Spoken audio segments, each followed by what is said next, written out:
877-381-3811. Well, it's Friday, and I want to give you some food for thought this weekend. And so what I'm going to do, and I do this from time to time, but I'm going to do it especially so today, is dive deeply into philosophy, our history, our constitutional construct, because of Joe Biden, his conduct, and what he has proposed today with this commission to study packing the Supreme Court. And so you cannot just feel emotionally and understand the dire threat we face from this man, but understand it from a more important substantive perspective. Now, first of all, let's take a look at what it was the framers of your Constitution were trying to do. They didn't invent the idea of separation of powers. As those of you who've listened to this program before and read my books, as you know, during the Revolutionary period, the most important philosopher was John Locke. And in his second treatise on government, John Locke talks about, rather broadly, separation of powers. During the constitutional period, the most important philosopher, and there were many that they looked to, was Charles de Montesquieu. And it's Montesquieu, in one short paragraph in a very long book, who basically spells out separation of powers between and among the legislative, the judicial, and the executive. The framers of your Constitution, having just fought a revolutionary war, putting their lives on the line against the most powerful military force on the face of the earth, fought a revolution not to destroy their society, which is what's taking place today, but they fought a revolution because they insisted that they wanted a representative republic. And they looked at history as very smart men. They looked at what's going on in the contemporary world, and they saw what took place in France. They had an absolute bloodbath.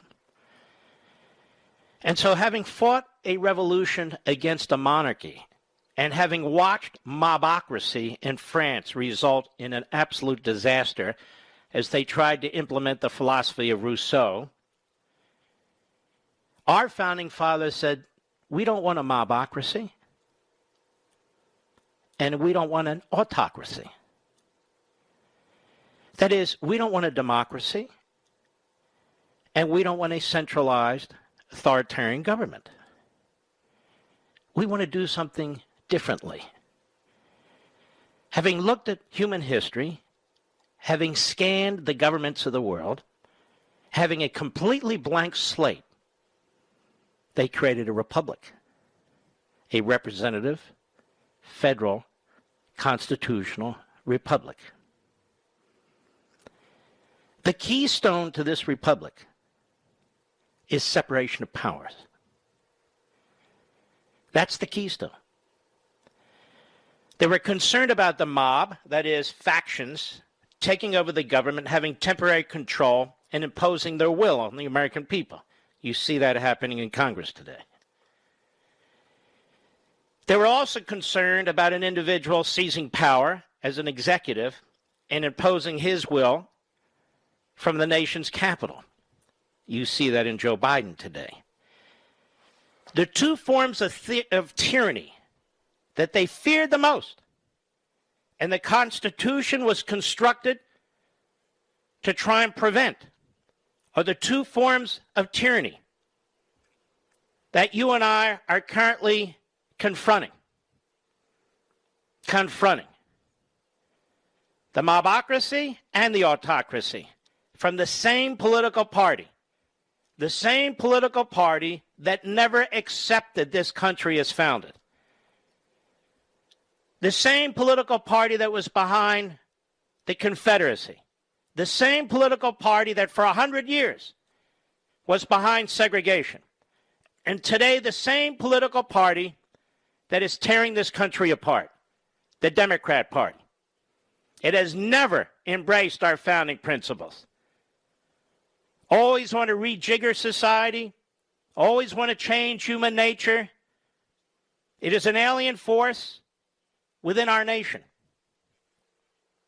Joe Biden signed an executive order today. If it's Friday, it must be executive order day, like the rest of the days of the week, to form a commission to study packing the Supreme Court. I want to begin reading something to you. This is your country. This is your history. Your country and your history. That is not taught to recent immigrants, which is why you have the progeny of recent immigrants in Congress and in the media who hate our country and feel no attachment to it whatsoever. James Madison,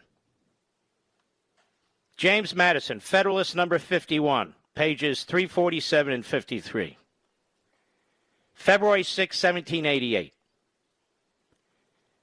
To what expedient, then, shall we finally resort for maintaining in practice the necessary partition of power among the several departments, as laid down in the Constitution? The only answer that can be given is that as all these exterior provisions are found to be inadequate, the defect must be supplied by so contriving the interior structure of the government as that its several constituent parts may, by their mutual relations, be the means of keeping each other in their proper places. Without presuming to undertake a full development of this important idea, I will hazard a few general observations, which may perhaps place it in a clearer light and enable us to form a more correct judgment of the principles and structure of the government planned by the Convention. In order to lay a due foundation for that separate and distinct exercise of the different powers of government, which to a certain extent is admitted on all hands to be essential to the preservation of liberty, it is evident that each department should have a will of its own, and consequently shall be so constituted that the members of each should have as little agency as possible in the appointment of the members of the others. With this principle rigorously adhered to, it would require that all the appointments for the supreme executive, legislative, and judiciary magistrates should be drawn from the same fountain of authority, the people, through channels having no communication whatever with one another.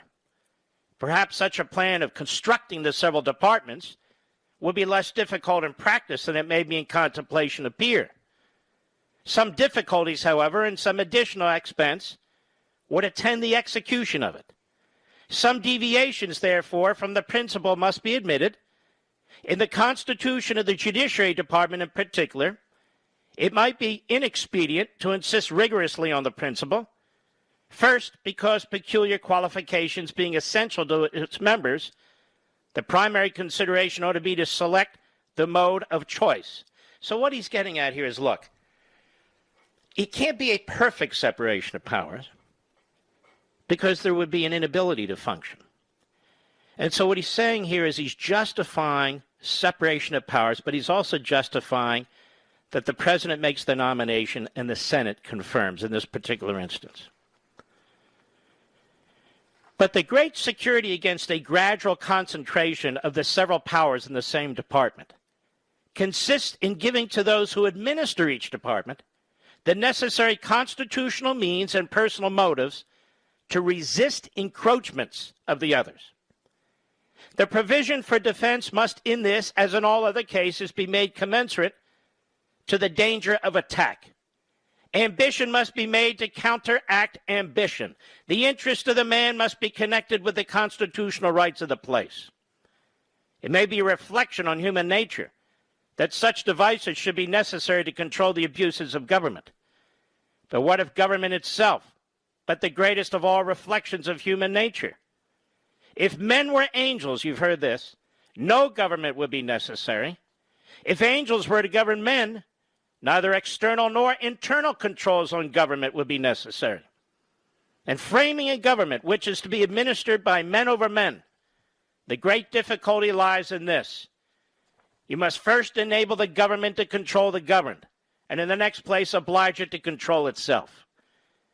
A dependence on the people is no doubt the primary control on government, but experience has taught mankind the necessity of auxiliary precautions. The policy of supplying by opposite and rival interests in each department, the defect of better motives might be traced through the whole system of human affairs. So what he's saying is, look, human beings, as a matter of fact, like power, and may try and take power from each other. So we've tried to establish, through separation of powers, these separate departments of government, that is, the three branches, where these branches check each other. They have independent, in some areas, overlaying responsibilities. So this policy of supplying by opposite and rival interests, the defect of better motives, might be traced through the whole system of human affairs. First, in a single republic, all the power surrendered by the people is submitted to the administration of a single government. He's saying what we're not doing. And usurpations are guarded against by the division of the government into distinct and separation documents. Now I'm going to move on. Second, it is the great importance in a republic not only to guard the society against the oppression of its rulers, but to guard one part of the society against the injustice of the other part. So you get the idea, and they spent a lot of time on this. At the Constitutional Convention in Philadelphia, the Federalist Papers, where they were trying to convince the state legislatures to adopt the Constitution, to ratify it. And it was the key concept, unique in all human governments up to that time, to prevent the tyranny of the mob and to prevent the tyranny of the dictator. Now, what does this have to do with anything? Well, this segment's over. I will explain it when we return. I'll be right back. Mark Levin.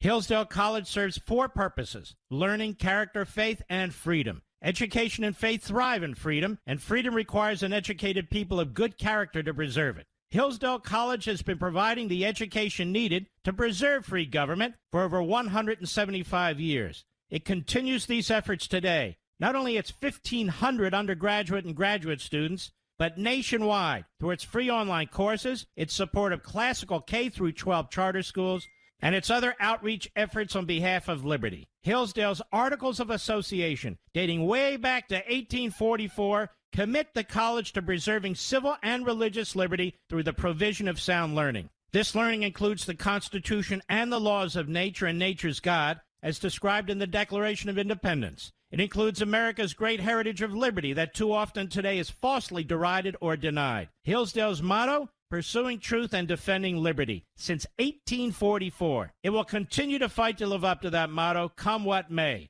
Learn more at levinforhillsdale.com, L-E-V-I-N for Hillsdale.com, levinforhillsdale.com.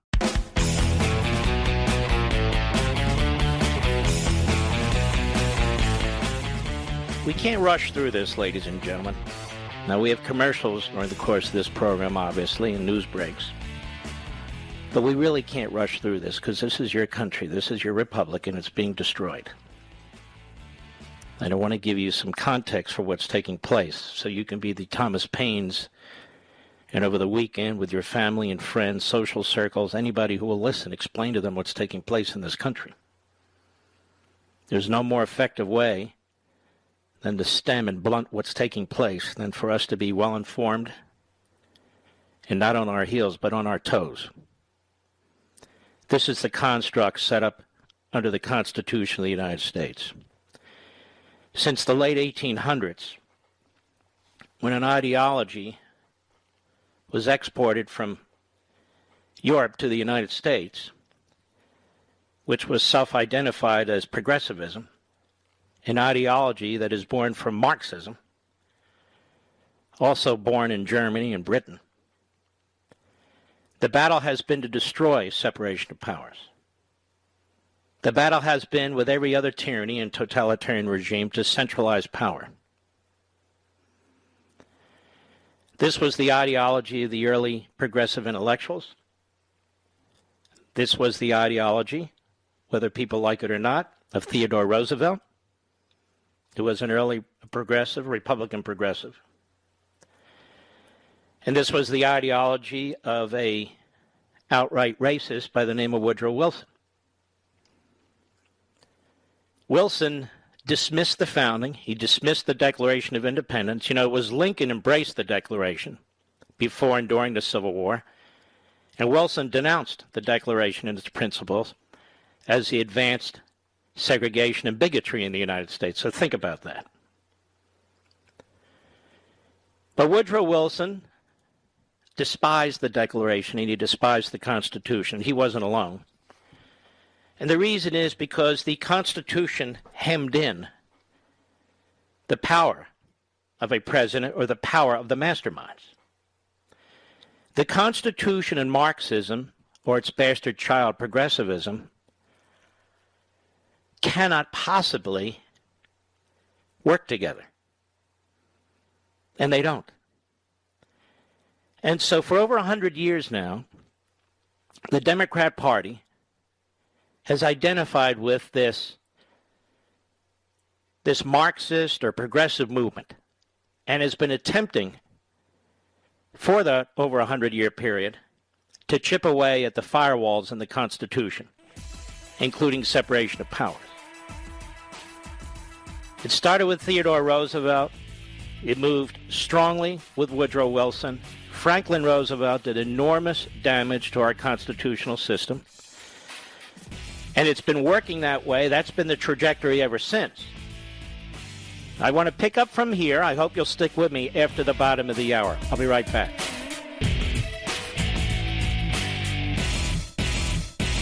Hillsdale College serves 4 purposes: learning, character, faith, and freedom. Education and faith thrive in freedom, and freedom requires an educated people of good character to preserve it. Hillsdale College has been providing the education needed to preserve free government for over 175 years. It continues these efforts today. Not only its 1,500 undergraduate and graduate students, but nationwide through its free online courses, its support of classical K-12 charter schools, and its other outreach efforts on behalf of liberty. Hillsdale's Articles of Association, dating way back to 1844, commit the college to preserving civil and religious liberty through the provision of sound learning. This learning includes the Constitution and the laws of nature and nature's God, as described in the Declaration of Independence. It includes America's great heritage of liberty that too often today is falsely derided or denied. Hillsdale's motto: pursuing truth and defending liberty. Since 1844, it will continue to fight to live up to that motto, come what may. Learn more at levinforhillsdale.com, Levin for Hillsdale.com, levinforhillsdale.com.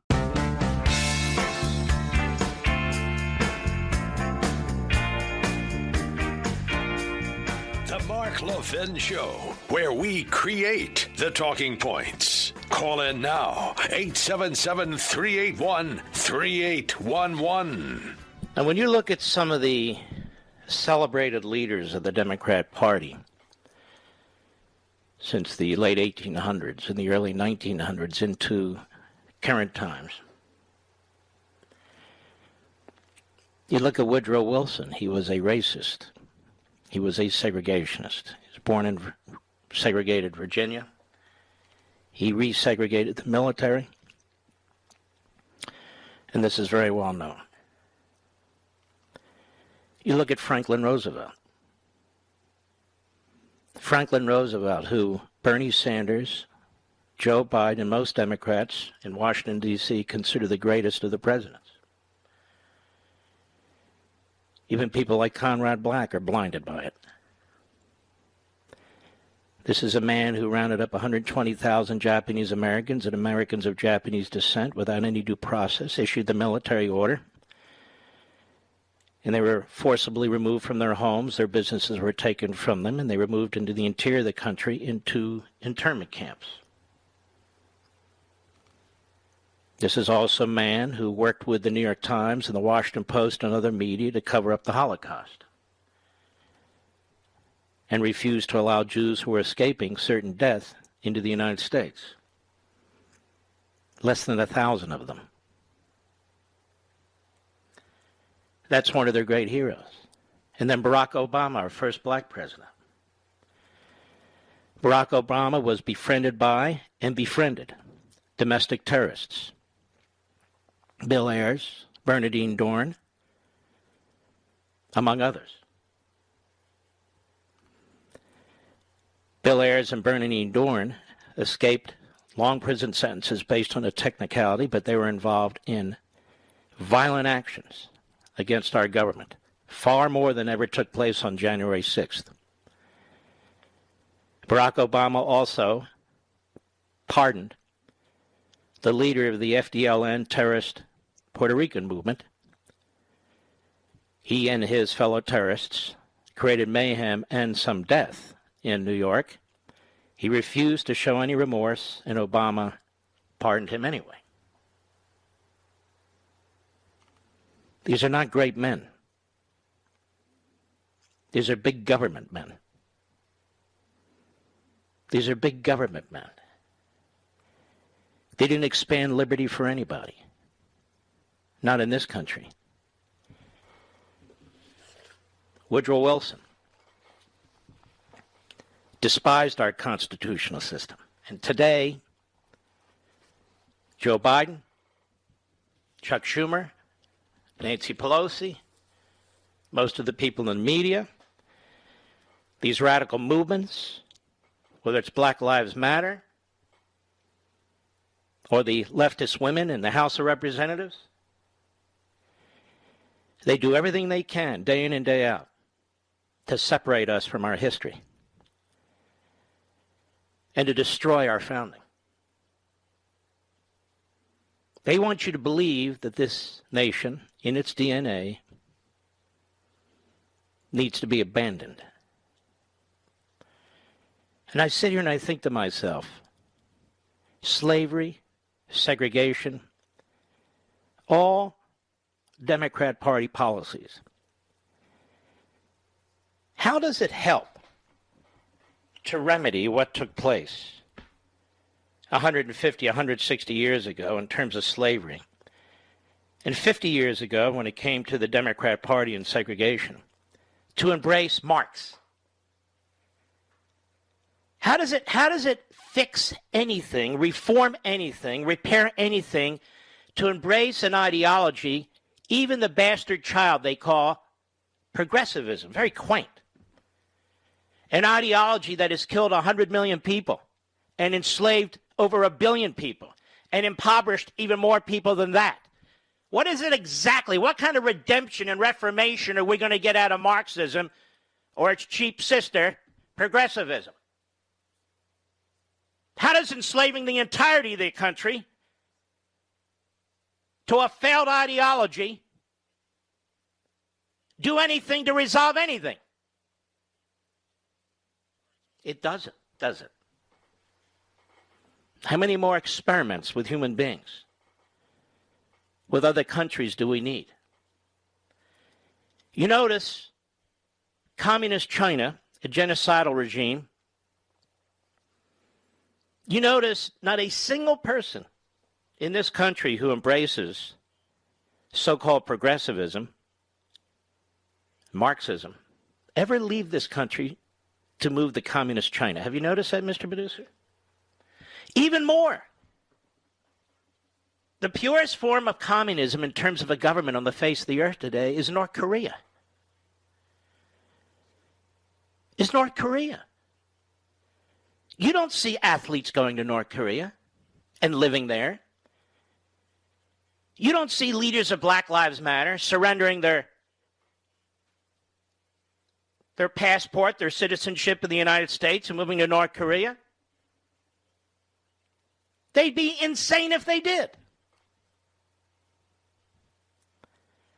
They'd be insane if they did. What is happening here, ladies and gentlemen, is we have a very diabolical, politicians, and diabolical movements. Power-hungry individuals who are abusing this country, who are using our freedom to destroy our freedom, who are using our Constitution to destroy our Constitution. They feel empowered by this. They feel a rush of self-righteousness. Revolution can be very exciting to some people. They have power where they never would have power before.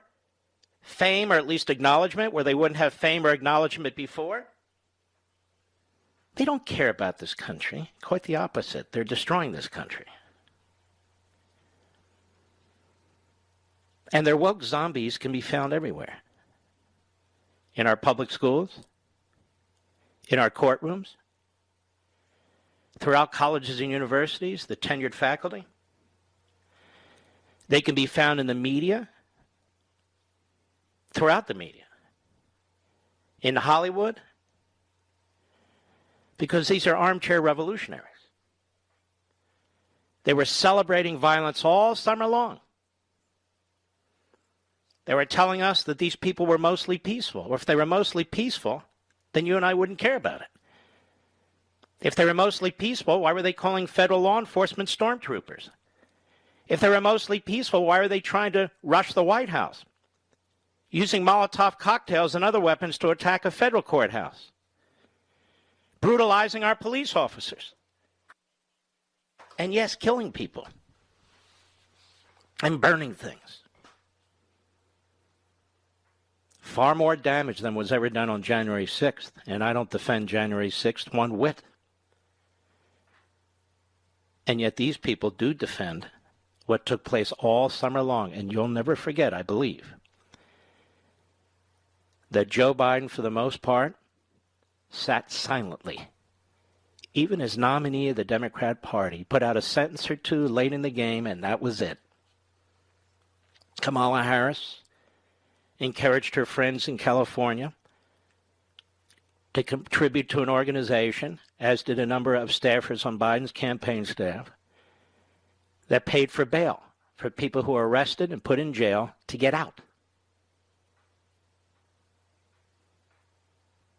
Joe Biden is going through this country, level by level, degree by degree,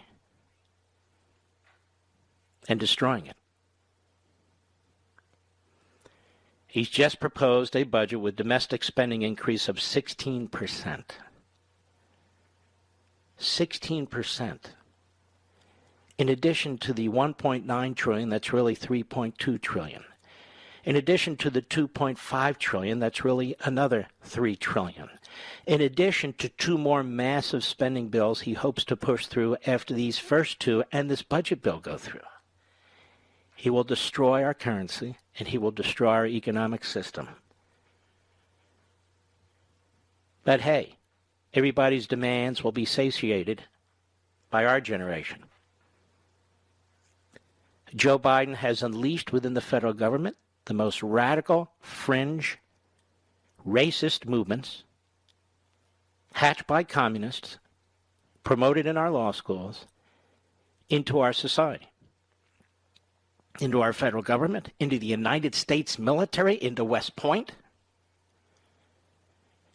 They are pushing it into our elementary school classrooms, and our middle school classrooms, into our high schools. The teachers' unions, the NEA and the AFT, which is basically an army of foot soldiers for the Democrat Party, with some exceptions, obviously, are radicalized and are bringing this propaganda into our classrooms and are now fighting with parents and identifying parents who should be threatened and marginalized.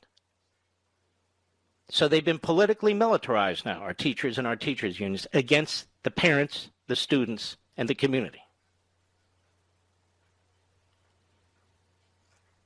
And now Joe Biden signs an executive order to create a commission to essentially study packing the Supreme Court.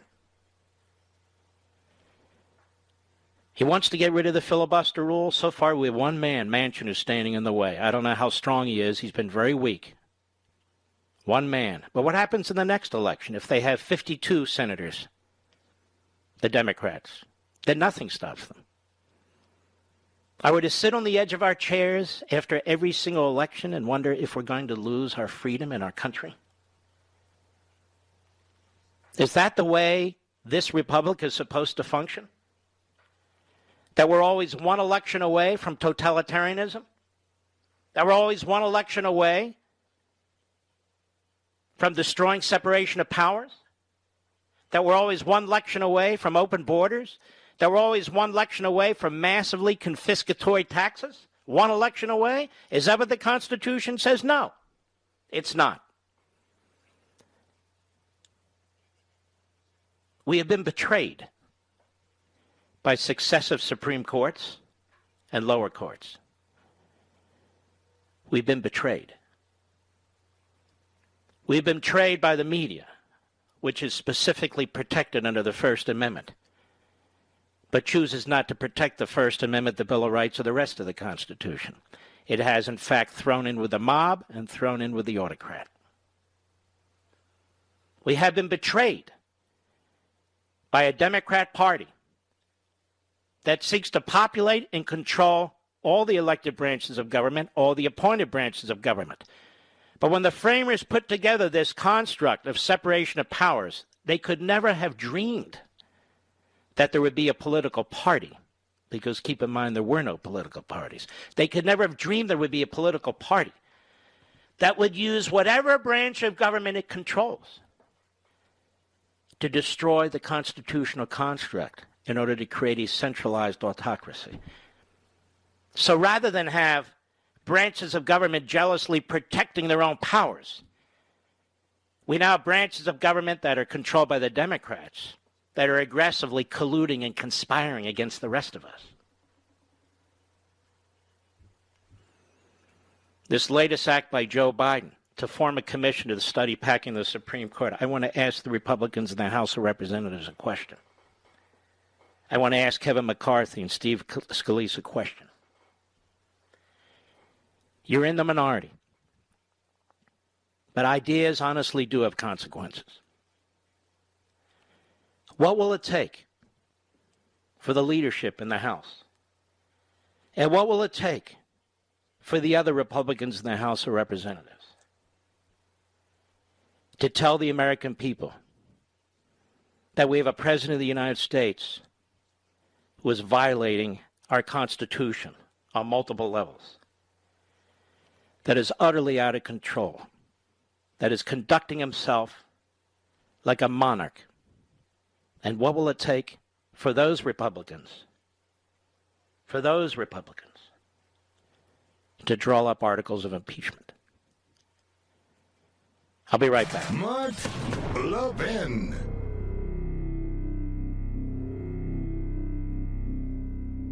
Hillsdale College serves four purposes: learning, character, faith, and freedom. Education and faith thrive in freedom, and freedom requires an educated people of good character to preserve it. Hillsdale College has been providing the education needed to preserve free government for over 175 years. It continues these efforts today. Not only its 1,500 undergraduate and graduate students, but nationwide through its free online courses, its support of classical K through 12 charter schools, and its other outreach efforts on behalf of liberty. Hillsdale's Articles of Association, dating way back to 1844, commit the college to preserving civil and religious liberty through the provision of sound learning. This learning includes the Constitution and the laws of nature and nature's God, as described in the Declaration of Independence. It includes America's great heritage of liberty that too often today is falsely derided or denied. Hillsdale's motto: pursuing truth and defending liberty. Since 1844, it will continue to fight to live up to that motto, come what may. Learn more at levinforhillsdale.com, Levin for Hillsdale.com, levinforhillsdale.com.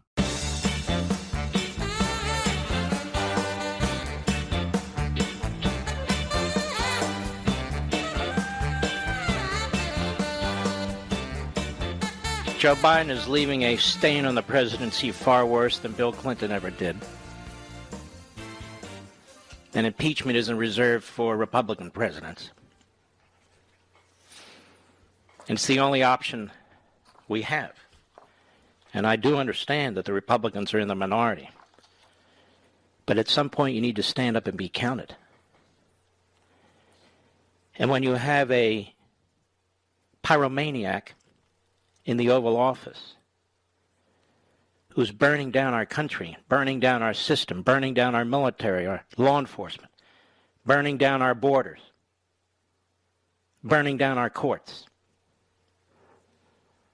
In other words, doing what was done this summer, but doing it from within, with a jacket and tie on and with cue cards. The outcome is the same. We're going to have a special Life, Liberty, and Levin this Sunday, 8 p.m. Eastern Time. We're going to have Shelby Steele back. We need to hear his wisdom. And he'll be back on the first half of the program. We're going to talk about what Joe Biden is doing and what's happening in that respect.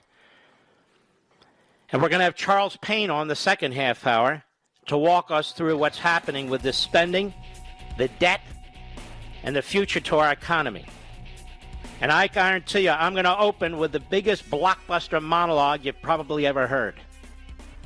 I don't always open with monologues, but I open with a monologue Sunday, that's for sure. Hope to see you then. If you can't watch it live, you can always DVR it. I'll be right back.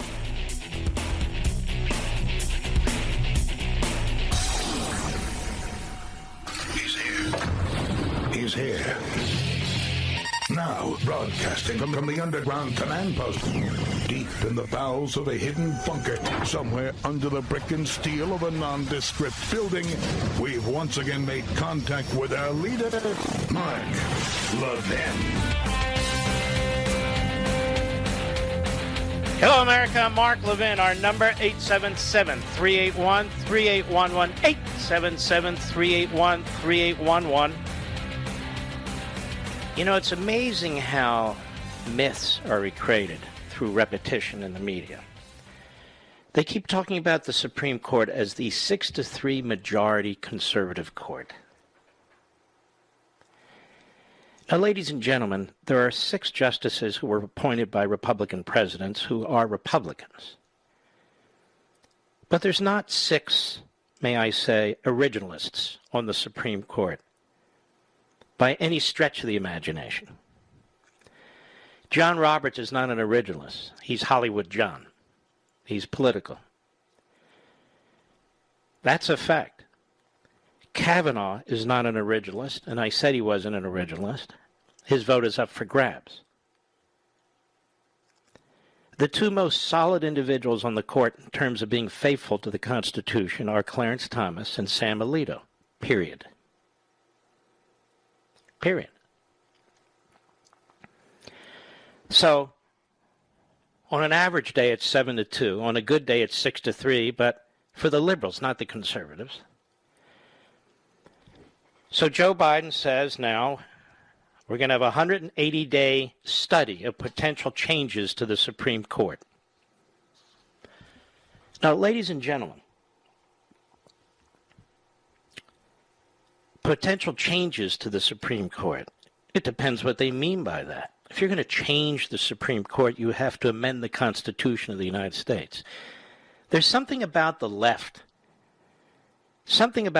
where they understand they can't get the votes. They can't muster the support to go through the Constitution while they wave the Constitution around. So they are basically a roving constitutional convention that change whatever they want to change as their ideology compels. Now, they do have the power to change the number of Supreme Court justices. It wasn't that long ago when there would be a unity of parties, a unity of political ideologies, which would rise up against such a move as tyrannical. That's exactly what happened to the left's favorite president, Franklin Roosevelt. You know what? I don't think the left's favorite president these days is Franklin Roosevelt. You know who their favorite president is, Mr. Producer? Hugo Chavez of Venezuela, I think. Or maybe Fidel Castro. Late, of course, dead, of course, but you get my point. And they called a bipartisan commission, of course. It'll be led by Bob Bauer, who's one of the most left-wing hack lawyers in Washington, D.C. He was White House counsel to Obama. And Christina Rodriguez, a Yale Law School professor, who was Deputy Assistant Attorney General also in the Obama Justice Department. So it'll be very bipartisan. Basically, we're going to have the Stalinists and the Trotskyites. So I guess that makes it bipartisan. And they'll throw in a few Republicans for looks. But what is this really about? Well, if they can achieve packing the court, they will. But if they achieve nothing, they're doing this to threaten the court. At a minimum, this entire exercise is intended to threaten the independence of the Supreme Court and the rest of the judiciary. What Biden is telling them, what Schumer's telling them, and remember when Schumer, a year and a half ago, led a frontal attack on the Supreme Court, literally on the steps of the Supreme Court, threatening Justices Kavanaugh and Gorsuch directly, for which he received no ethics violation or nothing. In other words, he incited an insurrection against the U.S. Supreme Court without consequence. Without consequence. What this is really about is threatening the justices on the Supreme Court who watch the news, who read the newspapers, and know exactly what's going on. Justice Breyer, the eldest of the justices, he's 82 years old, who spent many years on Capitol Hill, not exclusively, but still many years working for Ted Kennedy, in essence. He said today that they need to be careful because of the independence of the Supreme Court.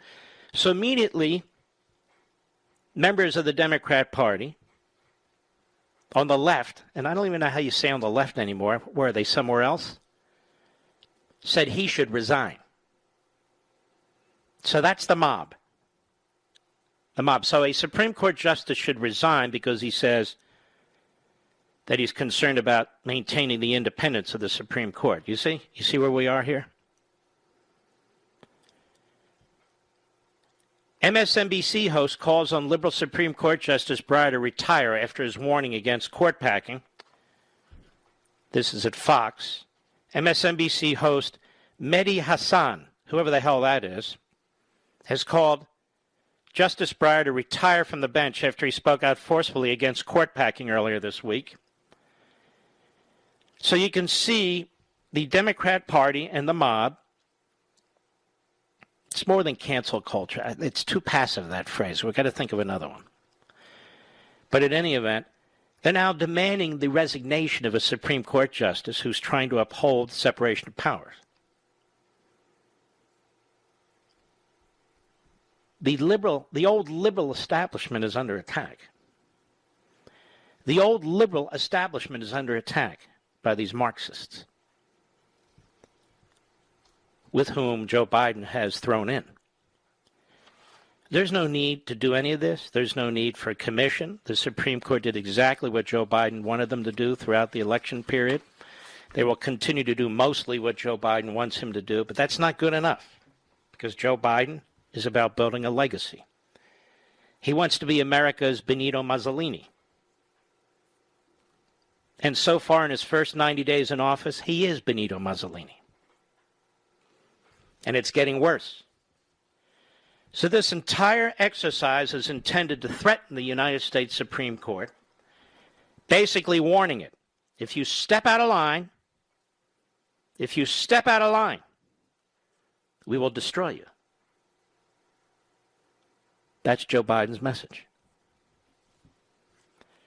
Now, back in 1983, when Ronald Reagan was president of the United States, and Joe Biden was still a half-wit,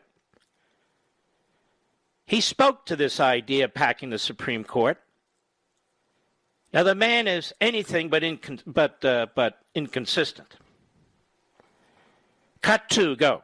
President Roosevelt clearly had the right to send to the United States Senate and the United States Congress a proposal to pack the court. It was totally within his right to do that.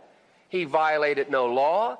He was legalistically absolutely correct, but it was a bonehead idea. It was a terrible, terrible mistake to make, and it put in question, for an entire decade, the independence of the most significant body, including the Congress, in my view, the most significant body in this country, the Supreme Court of the United States of America. The president had the right to do that. He was totally within his power, and his objective was seen clearly. Mm-hmm. So what's changed? Well, Joe Biden's now president. And he's a power-hungry buffoon. He's a bonehead, to use his own word. Now, Jen Psaki has no independent integrity of her own. She's perfectly happy being the mouthpiece for Jim Crow Joe and his autocracy. She's not troubled by it in the least. Anybody who had integrity would have resigned by now, but not Psaki, because she doesn't have integrity. And she was asked today by Peter Doocy if this panel's considering court packing. Cut 3, go.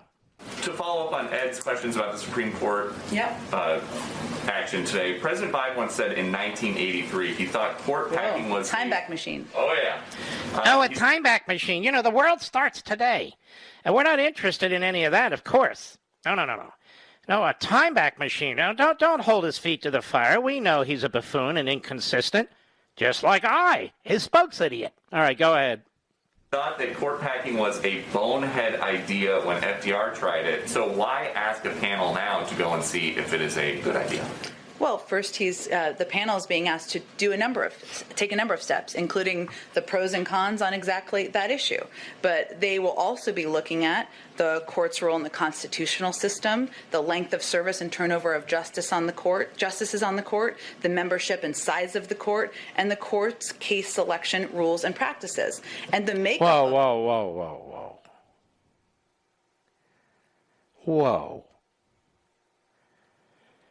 They're going to look at how the court makes decisions about taking up cases. They're going to look at how the court is administered. Ladies and gentlemen, if that's not a violation of separation of powers, I don't know what is. If this isn't a frontal attack and threat on the independence of this court, which has done many things that I find to be an abomination. If it isn't that, then what is this? Now, you know, I've written about the Supreme Court. My very first book was called Men in Black. And I've written about the Supreme Court and also in Liberty and Tyranny. And I also mentioned the Supreme Court in other books, including the Liberty Amendments. And I have been proposing, since Men in Black and in the Liberty Amendments, term limits for Supreme Court justices. But how can you support term limits for Supreme Court justices when, as everything else, what Obama and his ilk want to do is use something like term limits on Supreme Court justices, eliminating the filibuster, packing the court as a way to control our nation?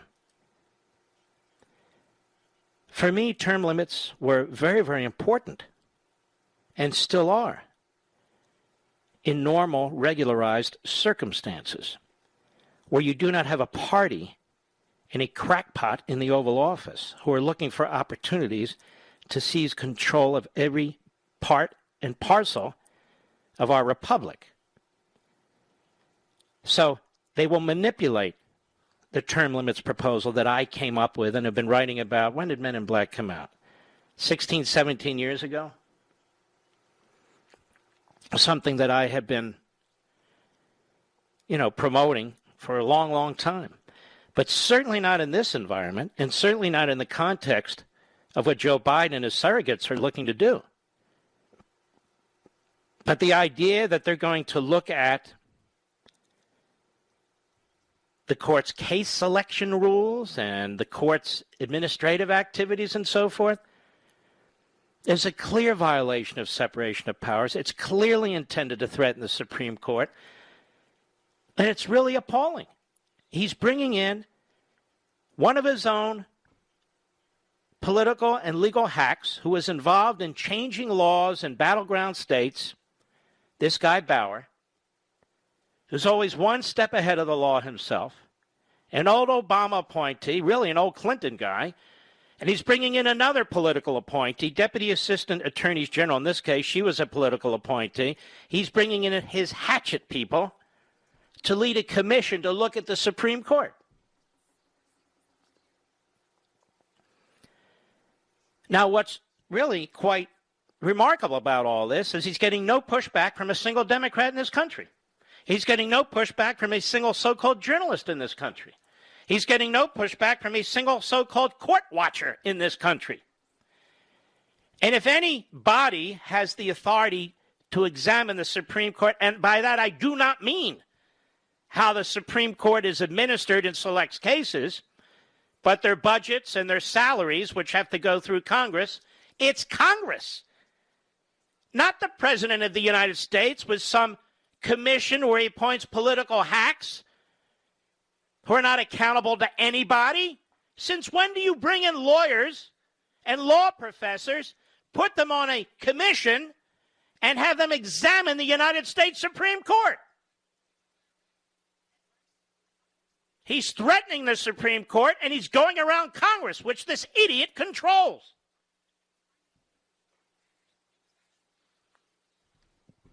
I'll be right back. Mark Levin.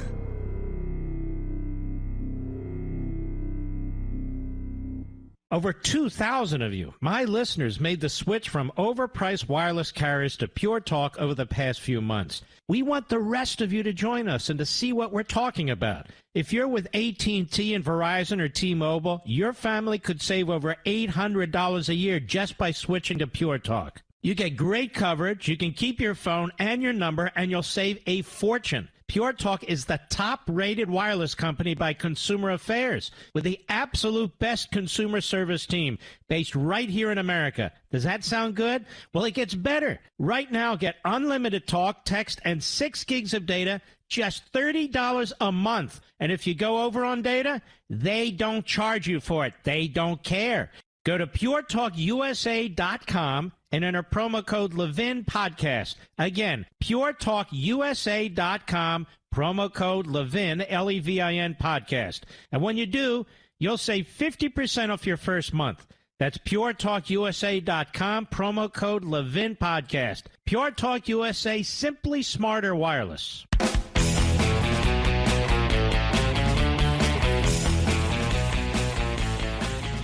What else is happening in our country? You notice how little focus there is on what goes on Main Street in America, what goes on in our diners and our hardware stores, what people are doing, normal people doing normal things in the private sector. You notice everything is government-centric because government's out of control. Government has its tentacles everywhere. Government wants to tell you what you can do and what you can't do. And the CDC director today declared that racism is a serious public health threat. So you see, anything goes under the ambiguous phrase health and the environment. And so the politicization of science and public health and the politicization of the environment, which has been going on for a long time, has now reached 5-alarm status. 5-alarm status. Now, I don't have enough time in this segment to begin to jump into this, but we are going to jump into this because this is now spreading like a cancer throughout the medical and scientific community. I see it's not only the CDC and other such entities in the federal government, the Lancet Medical Journal, the AMA, Harvard, the Harvard Medical School doctors advocate race-based discrimination in favor of minorities, calling it medical restitution. See, every crackpot and moron with an idea in a particular profession now went in on this game. They went in on it. Who's nuttier than the next? Who can be more self-righteous and self-aggrandizing than the next? Lancet Medical Journal. Wasn't that the medical journal that got like COVID messed up, Mr. Producer? So the CDC, Centers for Disease Control and Prevention, the director, Rochelle Walensky, appointed by Biden, she's a medical doctor, nothing more, nothing less, has declared racism, quote, a serious public health threat, unquote, and said the agency would accelerate its work to address racism as a fundamental driver of racial and ethnic health inequality and inequities in the United States. Will she be examining Black Lives Matter? Oh, they don't mean that. Sorry. A new CDC website on racism and health serves as a hub for the agency's efforts. Quote, racism is not just the discrimination against one group based on their color of their skin and their race or ethnicity, but the structural barriers that impact racial and ethnic groups differently to influence where a person lives and works and so forth. More when I return.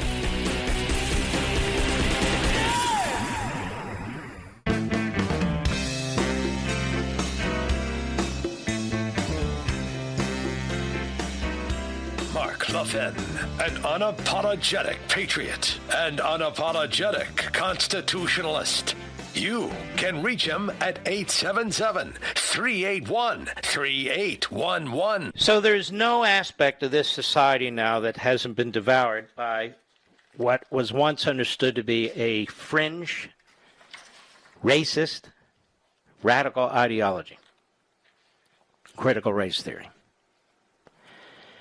And as you can see, every element of our society and culture are to blame for racism.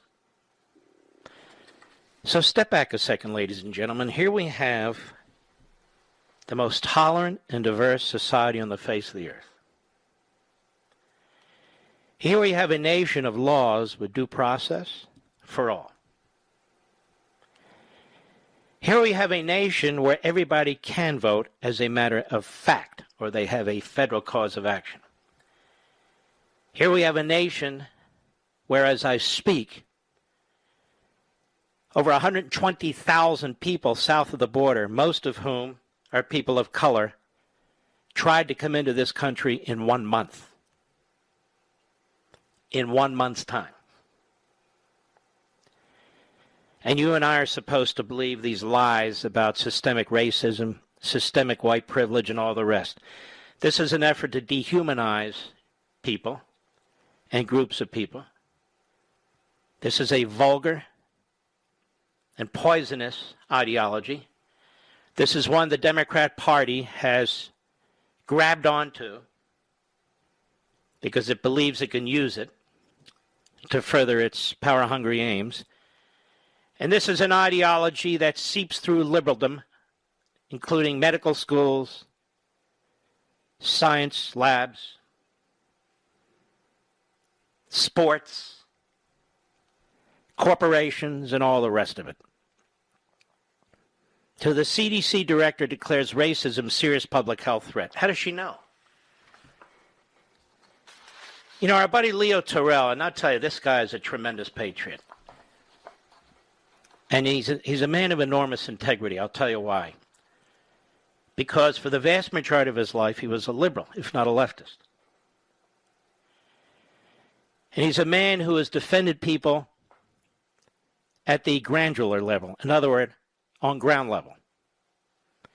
In and out of courtrooms, defending people against really the powerful and so forth. And I don't know what it was, and I don't know what caused this. But he took a look at the country. He took a look at events. He took a look at what he's been doing for decades. And he's concluded, wait a minute. The left and the Democrat Party aren't what I thought they were. They're the enemy. And that takes fantastic intelligence and courage to do what Leo Terrell has done. He really does. Now, he heard this about the CDC director. He made a lot of brilliant points, of course, as he always does. And he said, no, there's 10,000 other reasons that could be a reason why somebody isn't performing as they should perform or doing as they should do. It could be a lack of education. It could be their economic situation. The assumption that the motivation is based on discriminatory conduct because somebody is black or brown, he said, is ridiculous. He said if she takes that same argument into federal court, a judge would laugh at her. That judge would laugh at her. He said it's a lie. And it is a lie. It's an absolute lie. The fact of the matter is, this is the only country on the face of the earth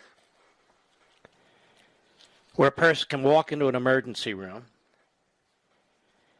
citizen, non-citizen, legal immigrant, illegal immigrant, black, brown, red, yellow, white, and cannot be turned away for medical care. It's a matter of federal law. And yet we are a racist society. People lined up on the border trying to get in here. 42% of the people south of the border, according to Gallup. 42 million people south of the border want to come to the United States, and the overwhelming majority of them are black and brown. Why do we allow the Democrats and the Marxist ideology to use lies and propaganda to drive this nation over the cliff? The CDC director is a disgrace. She's a disgrace, and she's not the only one. Over at Breitbart, Lancet Medical Journal, racism is the public health crisis. Thomas Williams, Ph.D., writes, the woke Lancet Media Journal praises Black Lives Matter protests in its latest issue. It's a medical journal, urging greater activism to overcome white supremacy. You know, nobody ever talked this way 5 years ago, did they? Somehow we missed all this white supremacy and white privilege and white domination. Somehow we missed it all. Racism needs to be confronted as a systemic problem embedded in Western society and its institutions. So it says. UK professor of Black Studies, Kehinde Andrews. What is Black Studies, White Studies, this studies, that studies? These universities are unbelievable. It's not a matter of individual prejudice. It's a matter of systemic prejudice, ladies and gentlemen. So in other words, it can never be defeated, and you can never be clean of it. An unfortunate pattern can be detected in how Western society deals with crises of racism, involving shock, hand-wringing, and commitment to change, but no commitment to systemic change, Andrews laments. Every one of these kooks are hardcore leftists or neo-Marxists or whatever they are. So what they mean by systemic change is destroy capitalism, destroy our constitutional system, and impose some kind of top-down Marxist system. Only then can you see that we won't be a racist nation. Now, of course, when Castro took over, Che Guevara was a racist. He was a racist. He wrote about it and he talked about it. Black Cubans were inferior. He said and he believed. Now, there's no racism going on in communist China, is there? Unless, of course, you're Muslim, a Uyghur, among others. There's no racism where Marxism exists, is there, ladies and gentlemen? And yet Black Lives Matter is racist and anti-Semitic.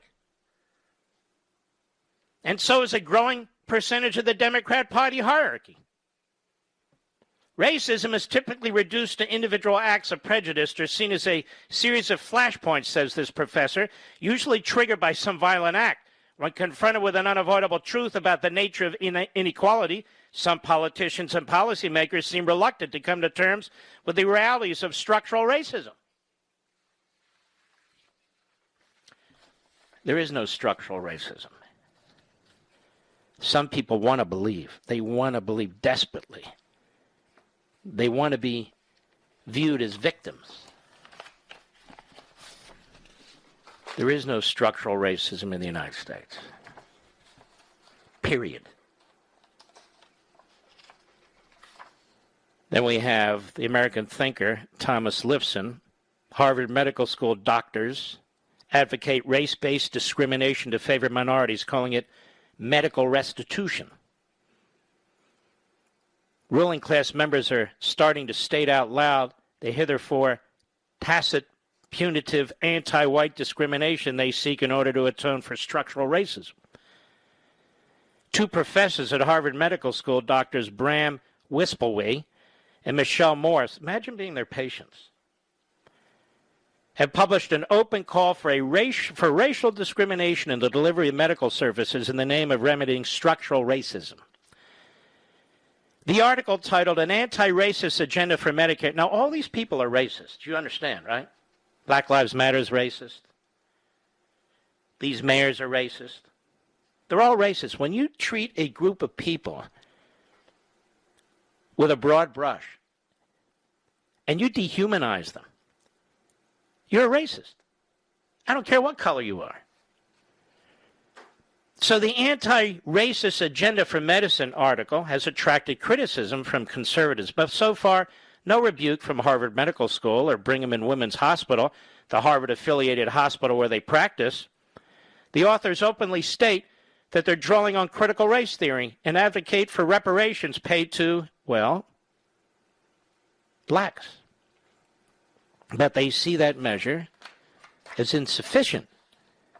They want open discrimination against whites, maybe Asians, in order to favor blacks and what they call Latinx. You know, Latinos don't want to be called Latinx.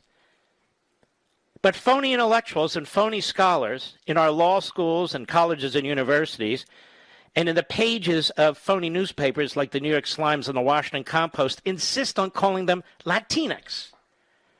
So they're not identified as male or female. We have developed what we hope will be a replicable pilot program for direct redress of many racial healthcare inequities, one that takes seriously the limits of colorblind solutions and empowers institutions in a variety of contexts to take decisive action to achieve racial equity. This is flat out of the Marxist critical theory book, really begun in the 1930s and 40s, promoted in the 1960s by a communist by the name of Herman Marcuse. And now here we are, Harvard Medical School. Building on calls for reparations, we call this a vision of medical restitution. Federally paid reparations, urgent and long overdue, would help to mitigate racial health inequalities, including those seen in COVID-19. Well, the inequality in COVID-19 had nothing to do with race and everything to do with age, you twits. But they would not, on their own, and end institutional and structural racism, they write. We believe we must pursue restitution programs at the institutional level while also advocating for federal reparations. So here we have doctors who take the Hippocratic Oath, who are advocating for preferences when it comes to health care based on race. How about if they're based on need, like you're having a heart attack, or maybe you have cancer, or something like that? No. It's based on race. So white or Asian patients, you arrive in an ambulance, desperately needing admission to one of the country's premier hospitals. You'll be turned away at the emergency room door because of your race. You're not in the front of the line, you see. That's really the bottom line with these two doctors and their rhetoric and their very wordy article about structural racism and applicative justice. But it won't hide the ugly truth. They want to punish whites and presumably Asians. This is patently illegal as well as morally repugnant in so many ways, isn't it?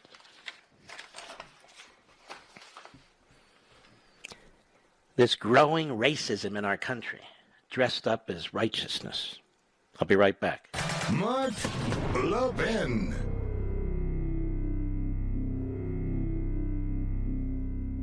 Over 2,000 of you, my listeners, made the switch from overpriced wireless carriers to Pure Talk over the past few months. We want the rest of you to join us and to see what we're talking about. If you're with AT&T and Verizon or T-Mobile, your family could save over $800 a year just by switching to Pure Talk. You get great coverage, you can keep your phone and your number, and you'll save a fortune. Pure Talk is the top-rated wireless company by Consumer Affairs with the absolute best consumer service team based right here in America. Does that sound good? Well, it gets better. Right now, get unlimited talk, text, and 6 gigs of data, just $30 a month. And if you go over on data, they don't charge you for it. They don't care. Go to puretalkusa.com and enter promo code Levin Podcast. Again, puretalkusa.com, promo code Levin, L-E-V-I-N Podcast. And when you do, you'll save 50% off your first month. That's puretalkusa.com, promo code Levin Podcast. Pure Talk USA, simply smarter wireless.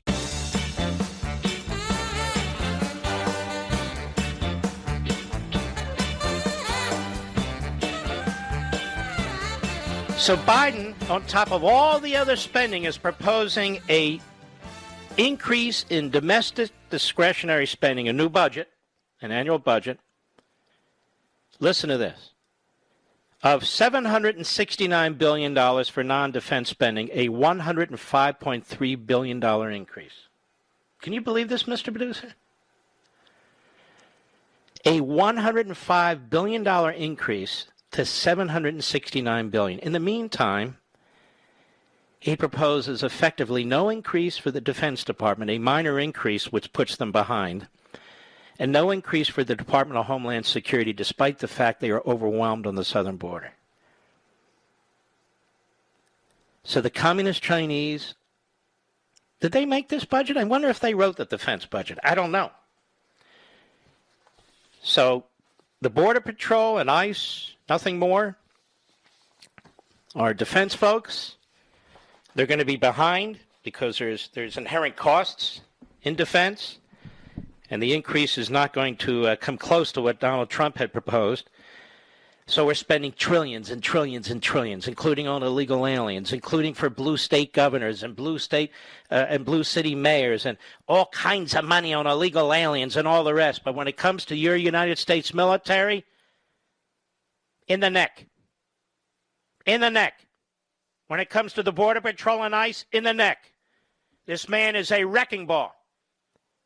He is an arsonist to the civil society. That's what he is. Biden proposes holding DHS funding flat despite surge on U.S. southern border. Now, why would he do that? That's effectively defunding them. That's what it is. And Biden proposes $715 billion for defense. Trump had proposed $722 billion. So defense is not going to get nearly enough as it tries to keep up with and confront communist China. So there you are, Joe Biden, man of the people, lunch bucket Joe. Unbelievable. The communist Chinese, the communist North Koreans, the Islamo-Nazi regime in Iran, and all the rest, they are thrilled with Joe Biden, aren't they? He's doing their bidding. I'll be right back. Ladies and gentlemen, this final hour of the podcast is sponsored exclusively by AMAC, the Association of Mature American Citizens. Now over 2 million conservative members strong, AMAC believes in and stands up for the values that we care about: faith, family, and freedom. Thank you for listening, and please support AMAC. And you can become a member at amac.us/join. He's here. He's here. Now, broadcasting from the underground command post, deep in the bowels of a hidden bunker, somewhere under the brick and steel of a nondescript building, we've once again made contact with our leader, Mark Levin.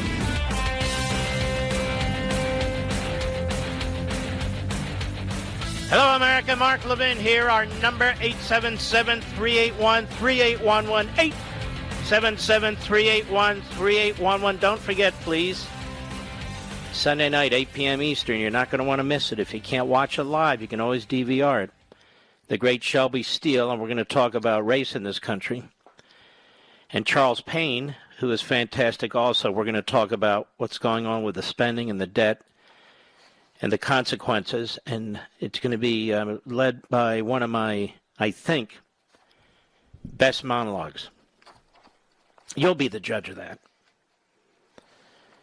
Now, do you know who Patrice Kahn Colliers is, ladies and gentlemen? Patrice Kahn Colliers? She's one of the co-founders of Black Lives Matter, and she is an openly practicing Marxist, isn't she, Mr. Producer? She's an admitted Marxist. She's down for the revolution. And in America, with systemic racism, systemic white privilege, and the white dominant culture, well, she can't make it. It's not possible.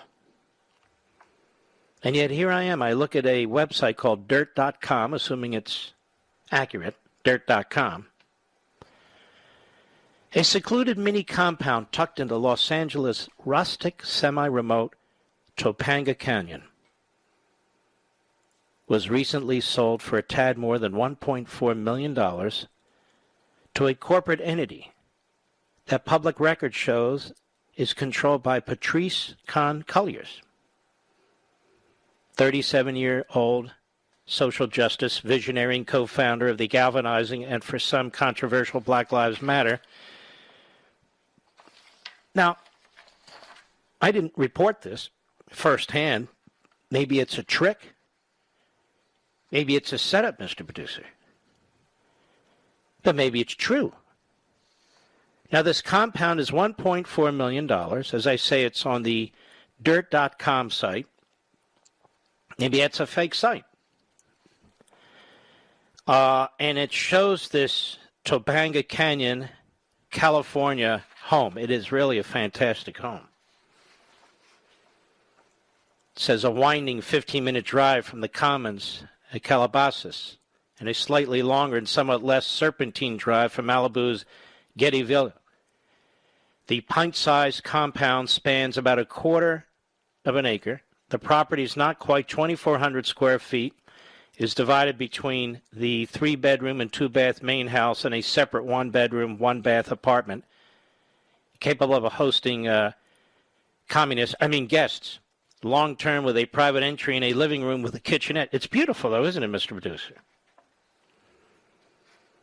Interior spaces feature bamboo floors, and in the spacious open-plan living room, dining area and kitchen, vaulted ceilings clad in a knotty pine and whitewashed, yes, whitewashed raised hearth brick fireplace anchors, the living room and numerous skylight baths, the cavernous space with natural light. Written like a realtor. The 2 guest bedrooms and hall bathroom are fairly ordinary, as is the simple and up-to-date, though not especially high-end kitchen, while the primary bedroom offers a vaulted and wood-clad ceiling, plus a small sitting area with glass sliders to the background. An unlandscaped dust bowl with little charm besides the natural beauty of the trees and rugged mountains that envelop the property. The backyard offers little more than a covered patio for alfresco dining, a small deck and a tiny freestanding cabin best suited as a home office, meditation, retreat, art studio, or communist plot room, if you will. Boy, America's tough, isn't it, ladies and gentlemen? Open society, free will. It's incredible. So, it just amazes me how the radical left gets away with this stuff. LeBron James gets away with it. She gets away with it. Then you have these billionaires like Soros and so forth who are funding revolutionary and resistance activities, how they get away with it. It's just shocking to me. They appreciate nothing. And yet this is who they are and this is what they do. It's fraudulent. Now, AOC, or as we affectionately call her, in order to clear my throat, she was on a video call with Jewish Community Relations Council. I don't have the foggiest idea what it is, but I guarantee it's left wing. And let's just listen in. Shall we listen in? I think we'll listen in. Cut one, go. The moment where people say, how did all this happen anyway? Like, how did people just allow this, one of the greatest horrors of the 20th century to just happen right under their nose? So she's talking about the Holocaust, which she's an expert on, I'm sure. Go ahead. The fact that we even ask that question shows that we do not educate on our history in a way that gives people the tools to lead and be in community. Because I think that's one of the things that was so scary about the last 4 years is that if you've studied this history, you should know how. And you should know that it begins with casual bigotry. Whoa. Is she comparing the Holocaust to Trump's 4 years, Mr. Producer? This stupid moron? This commie? Go ahead. It begins with the increases of that, with the it's just a joke, and then it hits a certain... Listen, you know, when I went to college and law school, there were absolute buffoons like this in our classes who were down for the revolution. And they were stupid as could be. They were the buffoons of the class. This clown gets elected in a Democrat primary in New York City in a congressional district that has become increasingly Latinx. And she knocks off this longtime lieutenant to Nancy Pelosi, who is a very white Irish guy. And she only wins by 16,000 votes she got or something like that, Rich, I think it was, some minimal amount. Then the media immediately, collectively, put her on their shoulders and march her around like she actually knows something. She knows nothing. She regurgitates what her fellow moronic comrades tell her. It's really shocking. So I have a question for Ayach. Of course, I can never ask it to her directly, but I do have a question. Why are you buddies with an anti-Semite like Talib? Why are you buddies with an anti-Semite like Omar? What's that all about? And what's with the Jewish Community Relations Council? They sure as hell don't represent me. Why don't they talk to me? Why are they talking to her? Self-haters, I'm guessing. I don't know, I'm guessing. I don't know all these groups. Just guessing. They have Ayach available to talk to her.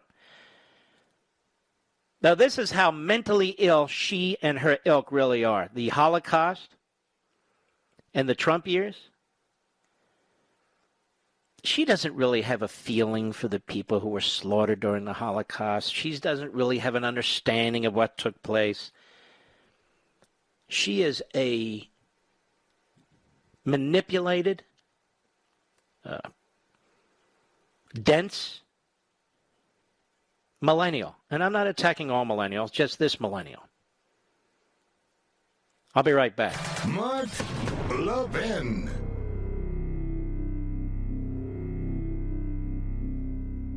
AMAC, the Association of Mature American Citizens, is one of the fastest growing organizations in America. Now over 2 million conservative members strong, and I'm one of them. AMAC believes in and stands up for the values that we constitutional conservatives care about. More than talk, AMAC fights. A full-time presence in Washington, AMAC pushes back against reckless spending, disasters like Medicare for All, and the expanding reach of the federal government. And beyond advocacy, joining AMAC gives you access to a wealth of benefits and discounts, including special member-only rates on car insurance, travel discounts, cell phone plans, and a hell of a lot more. And if that's not enough, you'll get AMAC's bi-monthly magazine, full of insightful articles on issues that matter to most of us, we conservatives. As I said, I'm an AMAC member, and you should be too. Join today at amac.us. That's AMAC.us. Stop supporting the liberal agenda that the other 50-plus organization has been pushing for. Join AMAC instead. AMAC.us.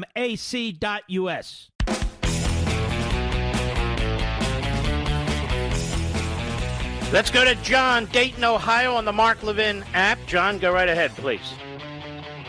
Hey, Mark, thank you so much for taking my call. Hey, just wanted to say that after listening to the Communist Manifesto on audiobook, how I look at it is Karl Marx is interpreting the world as he sees it at that time, and what he's basically saying is that all of life's problems, or, oppression of people, etc., is a result of class struggle between feudalism, monarchies. He's talking about between the oppressed and the oppressor, two classes, the bourgeoisie and the proletariat.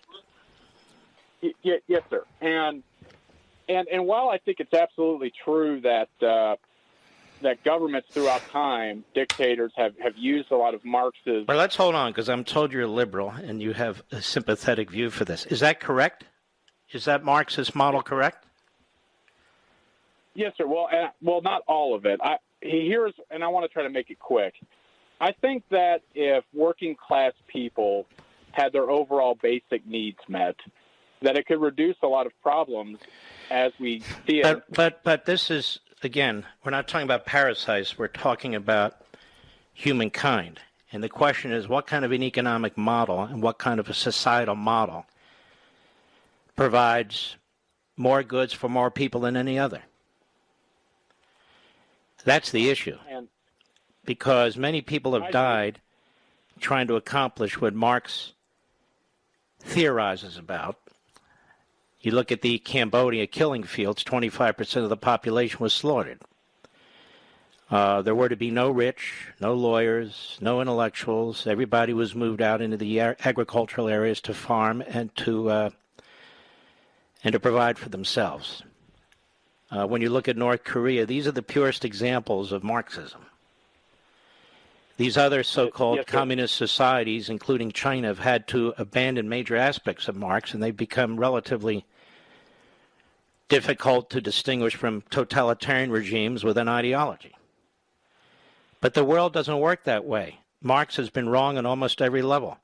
There aren't two classes.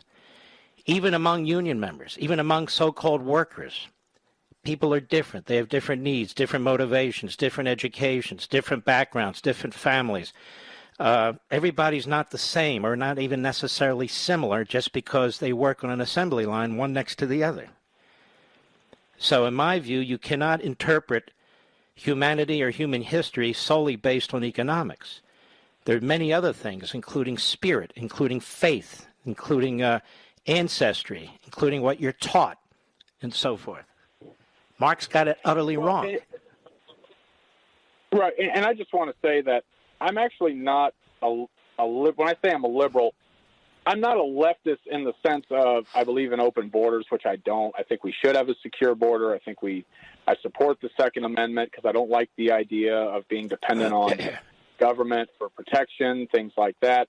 I would just when I read it, I tried to keep an open mind of what Marx was saying, and then try to apply it into some of the. Why do you try to keep an open mind on an ideology that's responsible for the death of tens of millions? Do you keep an open mind when you read Mein Kampf? Well, you got a good point there. Why do people keep an open mind when they read Marx? I mean, it's one thing to read it from an intellectual or scholarly point of view and to try and comprehend it, but why do people have an open mind about about his prognosis, when in fact he's been the most widely embraced philosopher in modern times, in my view, and the most culpable in terms of impoverishment and death and horror? You understand what I'm saying? And again, I guess I can't speak for everybody. I can just speak for myself, and that, And why is it that Black Lives Matter and Antifa embrace Marxism as some kind of salvation for past wrongs? How does that make any sense? Yeah, I agree, and again, I don't consider myself a hardcore leftist. I mean, because I'm not. No, I'm not. Listen, I'm not talking about your ideology or you personally. I'm just raising these questions because they're never asked. They're never asked. It's just, oh, okay, they're righteous. Oh, okay, that's critical race theory. Oh, okay, climate change. Okay, capitalism sucks. Okay, no, wait a minute. We need to slow down and address this. Right. And I think it's wrong when I talk to other liberals and of course a lot of them want to immediately, just start getting angry when I say I think it's wrong to address race. I think it's wrong to label people automatically as being an inherent bad person just because they disagree with you. And I think you're right. So what is their complaint about that? Why are they getting angry at you? Because here's how the liberal sees it, at least how I interpret how they see it. They view our system as automatically evil because of slavery and how they view... But then every system is automatically evil. There's not a part of the world that didn't engage in slavery, including Africa. And they look at it as, because they view it that way, they feel they have to automatically destroy it. And what I try to say is, well, I mean, I've got no problem. Well, here, try this. It's the only country ever in the history of mankind that fought a civil war to end slavery. Can you name another? There isn't another. I can't personally, no. There's not another. Anywhere. Yes. Yeah, I personally can't. So, I mean, there's sometimes I can talk to them and they're open, but many times when I talk to other liberals, they're really not open. The founding fathers also left in place both principles and the ability to address and confront this issue of slavery. They couldn't resolve it and have a nation at the same time, given what was going on. But as Abraham Lincoln said, and last time I checked, Abraham Lincoln is the single most effective and moral man in terms of confronting slavery, more than any other man ever in the United States, certainly more than Jim Crow Joe. And he would refer to the Declaration all the time, and he pointed out that they put language in that Declaration, our founding document, that they knew they couldn't resolve, but they knew that their progeny would. The problem is, my friend, is that while you're prepared to think and you have an open mind and that sort of thing, on the left, they don't. On the left, they're on the warpath. On the left, they're resistance-oriented. On the left, they are revolutionary-oriented. So no amount of cognitive discussion is going to matter to them. Because you think with your brain, they think with their hip. They shoot from the hip. Yeah, a lot of them do. And I don't want to put them all in a box because I've also talked to other liberals who... Well, why don't you make friends with non-liberals? Maybe your life will be a little easier. Yeah, I have friends that are non-liberals. I mean, why do you have to sit down with people and defend your country all the time? Tell me, how many of them actually went off to war and defended this country? Do you know? Not very many. Not a damn one of them. That's right. All right, my friend, I enjoyed our conversation. Don't be a stranger. We'll be right back.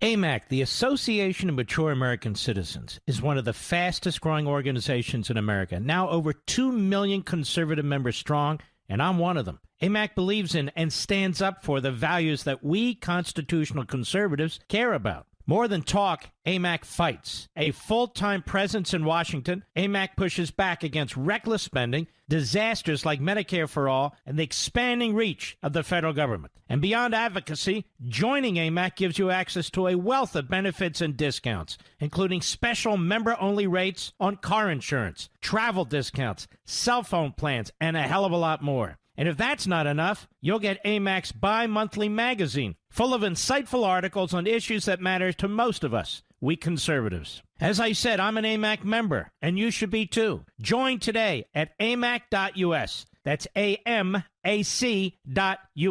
Stop supporting the liberal agenda that the other 50-plus organization has been pushing for. Join AMAC instead. AMAC.us.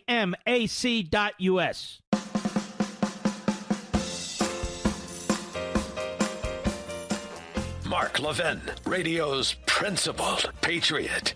Call in now at 877-381-3811. My friends, my brothers and sisters in Atlanta and the state of Georgia, please hear me.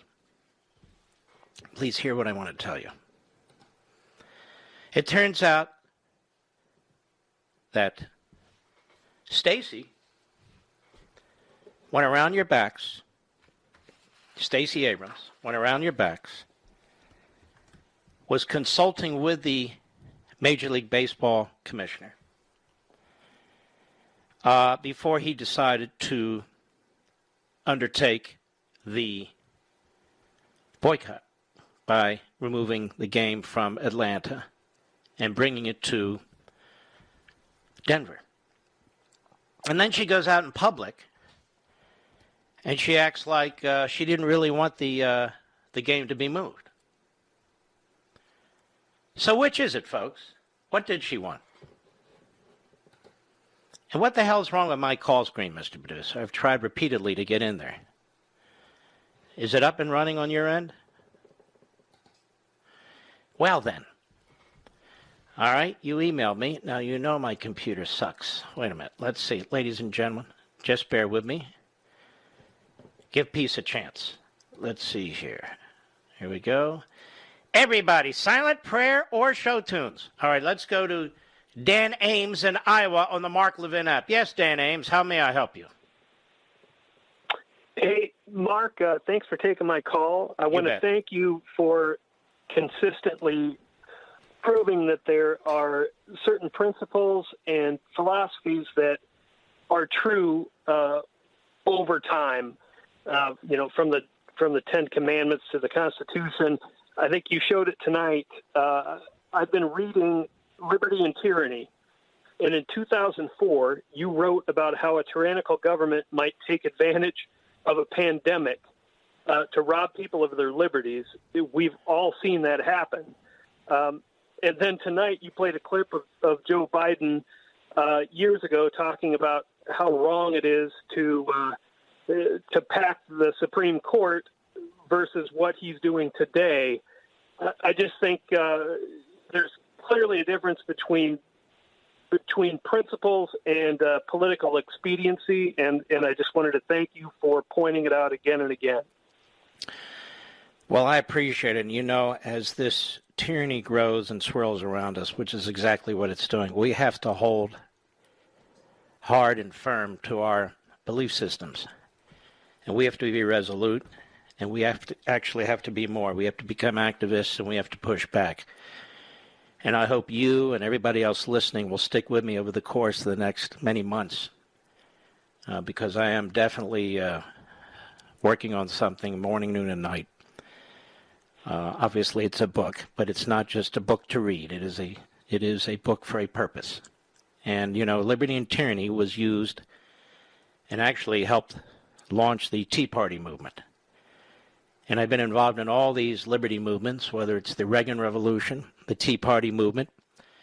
When Donald Trump got the nomination, we swung behind Donald Trump because it was quite obvious that he was, in fact, a great patriot. And I feel that way even to today, especially today, given what we're facing. Thank you very much for your call, Dan. I appreciate it. Let us go to Kelly, Milwaukee, Wisconsin, XM Satellite. Kelly, how are you? Very good, Mark. Thank you for taking my call. I'm a huge, big-time listener, and I just want to let you know that we appreciate you out here because you are an educator. You educate. You just don't use the talking points. You are an educator. But my point is these leftists who are, to me, are brainwashed by the media, they